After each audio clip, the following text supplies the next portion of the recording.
ഇന്നത്തെ ചോറ് നോക്കിയാലോ. ആദ്യം തന്നെ ഒരു കോരി ചോറിടാം.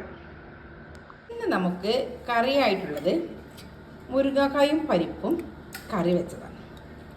അപ്പോൾ അതൊരൽപ്പം എടുക്കാം, മതി. കറിയായിട്ട് ഇന്നുള്ളത് പച്ച വഴുതനങ്ങ മെഴുക്ക് പുരട്ടി. പച്ച വഴുതനങ്ങയുടെ ഉപ്പേരി നമുക്ക് ഒരിത്തിരി എടുക്കാം, മതി. പിന്നെ നമുക്കിന്നൊരു സ്പെഷ്യലുണ്ട്. നിങ്ങൾക്ക് സ്പെഷ്യലാണോന്ന് അറിയില്ല, പക്ഷെ എനിക്കിത് വളരെ സ്പെഷ്യലാണ്. അതായത് കല്ലുമ്മക്കായയുടെ ഫ്രൈ, കല്ലുമ്മക്കായ പൊരിച്ചെടുത്തത്. നല്ല കുരുമുളകും മുളക് പൊടിയും ഇഞ്ചി വെളുത്തുള്ളി പേസ്റ്റും ഒക്കെ ചേർത്ത് ഉണ്ടാക്കിയ ഫ്രൈ ചെയ്തെടുത്ത കല്ലുമ്മക്കായയുടെ ഫ്രൈ. അതാണ് ഇന്നത്തെ എൻ്റെ ഫേവറേറ്റ്.